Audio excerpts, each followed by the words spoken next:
একটা অবশ্যই ভালো জিনিস যে দীর্ঘ 13 বছর পরে বিকেপিতে নির্বাচন হচ্ছে এবং মানে সবাই মানে উৎসব মুখর পরিবেশে ভোট দিচ্ছে, এটা দেখতেও বেশ ভালো লাগে। হ্যাঁ, এবং মানে এটা একটা মানে এই যে নতুন একটা ধারা আবার মানে শুরু হলো বিকেপিতে।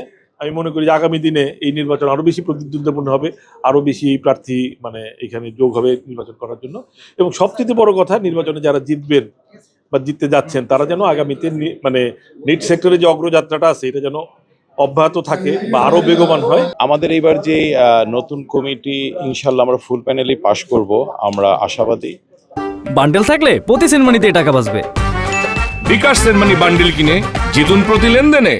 তো আমাদের পাশ করে আসার পরে আমাদের এই এনবিআর থেকে শুরু করে কাস্টমস থেকে শুরু করে এমনকি শ্রমিকদের ব্যাপারেও কিভাবে এবং বহির্বিশ্বের সাথে কিভাবে আমাদের আরও ব্যবসার নতুন নতুন জায়গায় কিভাবে ব্যবসাগুলো বাড়ানো যায়, আমাদের অনেকগুলো ইশতেহারের মধ্যে যা আছে তার বাইরেও আরও বেশ কিছু প্ল্যান আছে, যেটা নাকি আমরা ইনশাল্লাহ আগামী আমাদের টেনরে আগামী 2 বছরের মধ্যে অনেক জিনিস আমরা সফল করব। এবং আপনারা শুধুমাত্র আমাদের মেম্বাররা না, সাথে সাথে আপনারা দেশবাসীও দেখতে পাবেন যে আসলে আমরা এই সেক্টরকে কতদূর এগিয়ে নিয়ে যাচ্ছি, কিভাবে যাচ্ছি।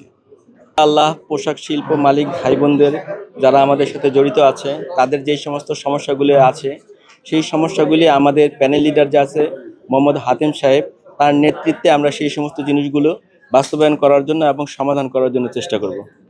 12 বছর যাবৎ আমাদের নির্বাচন হয় না, ভোটারদের সাথে দেখা হয় না, শুধু কমার্শিয়ালরা আসে বিকেপি থেকে একটা ইউডি নেয় চলে যায়। একটা অ্যাকচুয়ালি আমাদের যে একটা পারস্পরিক কোনো রকমের কোনো হয় না, মিলন ঘটে না। তা আমি মনে করি যে এই গণতান্ত্রিক প্রক্রিয়া এখন চালু হয়েছে, এখন থেকে প্রতি 2 বছর পর পর ইলেকশন হবে। তো আমরা যে প্যানেল দিয়েছি আমাদের হাতিম সাহেবের নেতৃত্বে প্রোগ্রেসিভ নিট অ্যালায়েন্স, আমরা এই প্রোগ্রেসিভ নিট অ্যালায়েন্সের মাধ্যমে আমরা যদি জয়যুক্ত হই এবং আমাদের এখানে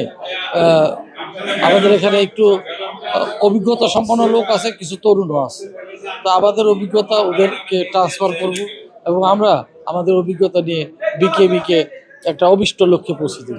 আমরা অলরেডি গত 1 সপ্তাহে জ্বালানি উপদেষ্টা, জ্বালানি সচিব, পেট্রোবাংলার চেয়ারম্যান, তিতাসের এমডি চেয়ারম্যান সহ আমরা কিন্তু কয়েক দফা বসেছি এবং আমরা ধন্যবাদ জানাই জ্বালানি উপদেষ্টা সহ তার সংশ্লিষ্ট টিমকে, পেট্রোবাংলা সহ সবাইকেই, যে তারা কিন্তু উদ্যোগ নিয়েছেন। আমাদের যে গ্যাস সংকট, যেটা চরম সংকট চলছিল, কিন্তু সেই সংকটটা সমাধানের জন্য কিছুটা হলো উদ্যোগ ওনারা নিয়ে কিছুটা হলো মানে সংকটটা সমাধানের রাস্তায় আসছেন। এবং উপদেষ্টা মহোদয় আমাদেরকে আশ্বস্ত করেছেন এই মাসে অতিরিক্ত আরও 250 MMCFT গ্যাস আমরা পাবো। আগামী মাসগুলিতে 250 করে MMCFT গ্যাস আমরা অতিরিক্ত পাবো।